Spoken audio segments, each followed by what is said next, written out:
Imagine two people. Both start their careers earning $50,000 a year. 5 years later, one is earning $100,000.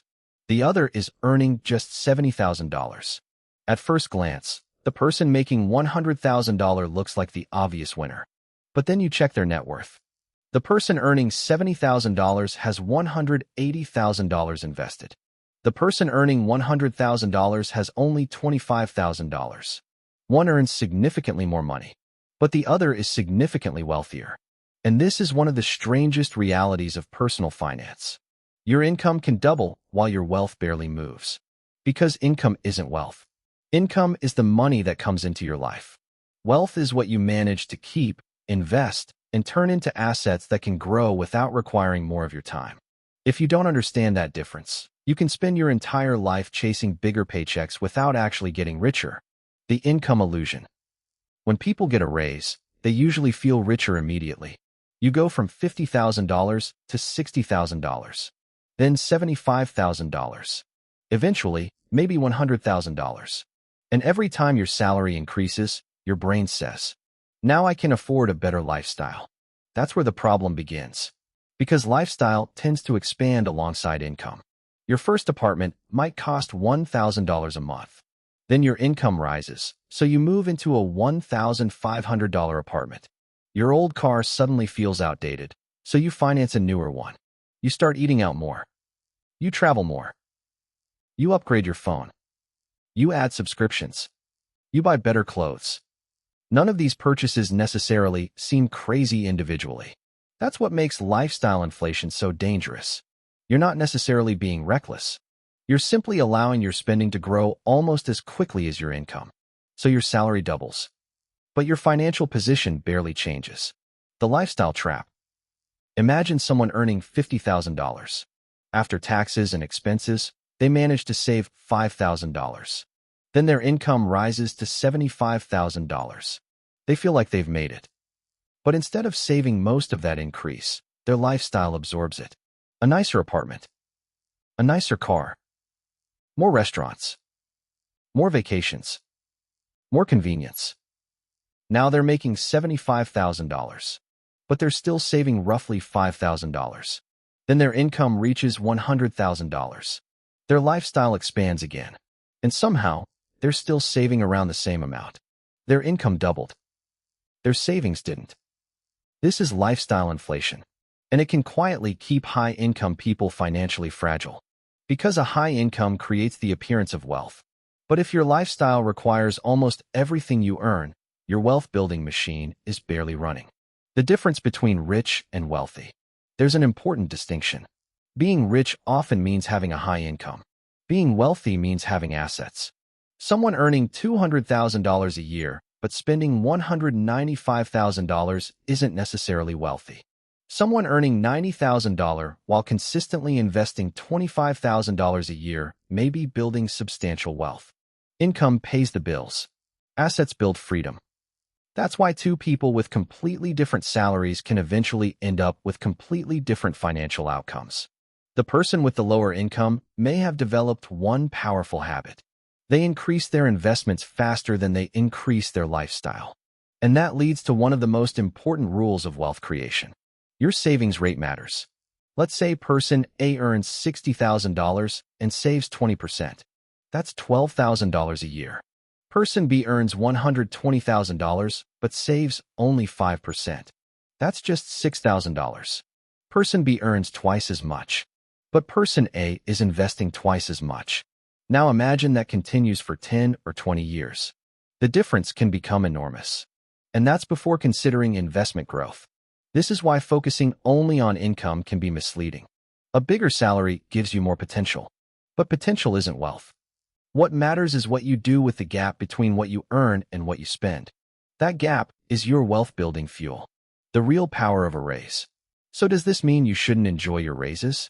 Absolutely not. The goal isn't to live like you're still earning your first salary forever. The goal is to make sure every raise improves your financial future, not just your current lifestyle. Imagine you receive a $10,000 raise. You could let your entire lifestyle absorb it. Or you could split it. Maybe $3,000 improves your lifestyle.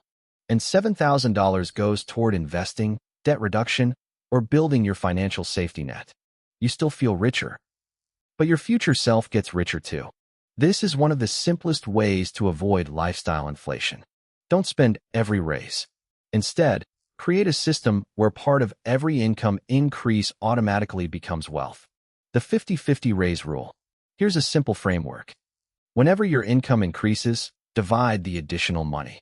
For example, if you receive a $10,000 raise, you could direct roughly half toward improving your lifestyle and half toward wealth building.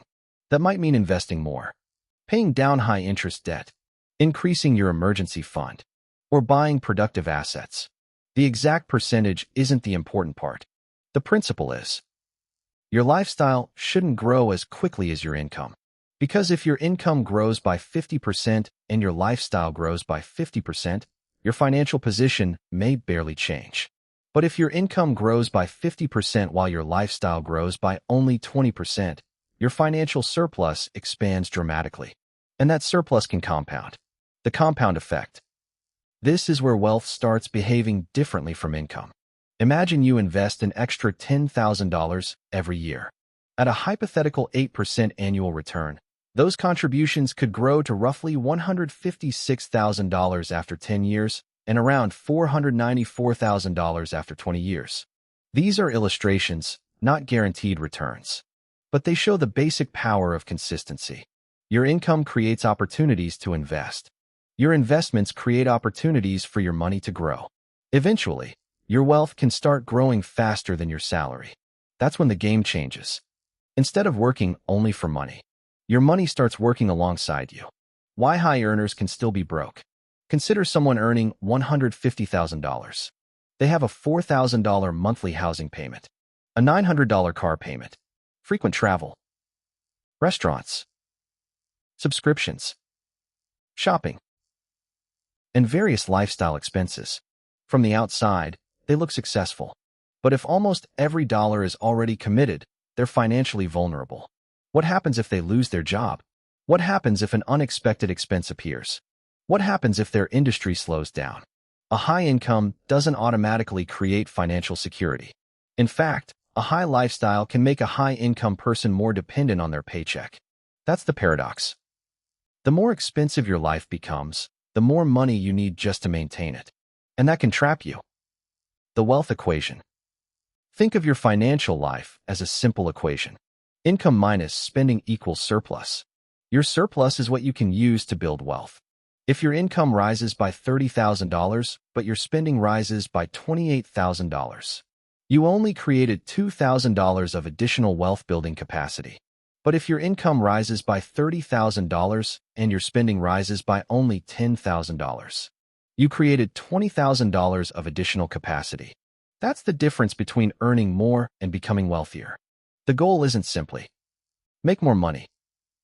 The goal is make more money while keeping a growing percentage of it. The wealth gap happens quietly. The most dangerous part is that lifestyle inflation doesn't feel like failure. It feels like success. You get the promotion. You move into the nicer apartment. You drive the nicer car. You eat at better restaurants. Your friends see you doing well. You feel successful. But your bank account may tell a completely different story. Because there's a difference between looking like you're progressing and actually progressing. Sometimes the person driving the 10-year-old car is financially far ahead of the person driving the luxury vehicle. You simply can't see someone's net worth from the outside. What to do when your income increases? So what should you actually do when you get a raise? First, calculate your current lifestyle cost. Know exactly how much it takes to maintain your life. Second, decide how much of your next raise will automatically go toward wealth. Do this before the money reaches your checking account. Third, automate your investments. Because relying on willpower is dangerous. If extra money sits in your account, your brain will eventually find something to spend it on. Fourth, increase your lifestyle deliberately. Don't upgrade everything at once. Choose the things that genuinely improve your life. And finally, measure your progress using net worth, not just income. Your salary is a number on a paycheck. Your net worth is a measurement of what you've actually built. The final lesson. There's nothing wrong with wanting to earn more. In fact, Increasing your income can dramatically accelerate wealth creation, but only if you control what happens next. Because every raise gives you a choice. You can turn it into a bigger lifestyle, or you can turn part of it into an asset. You can buy things that disappear, or you can buy assets that potentially grow. You can make your life more expensive, or you can make your future more secure. And you don't have to choose one extreme. Enjoy your money. Upgrade your life. Take the vacation. Buy things you genuinely value. Just don't let your lifestyle consume every increase in your income. Because the ultimate goal isn't to become someone who earns a huge salary.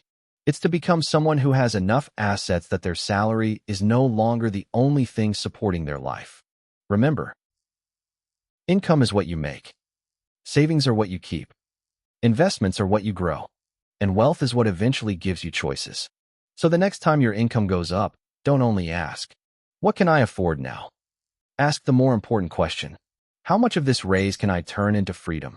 Because your income can double, your lifestyle can double, and your wealth can stay exactly where it was, unless you deliberately make sure that some of that extra income becomes an asset. And that decision, made consistently over years, can be the difference between simply earning more and actually becoming wealthy.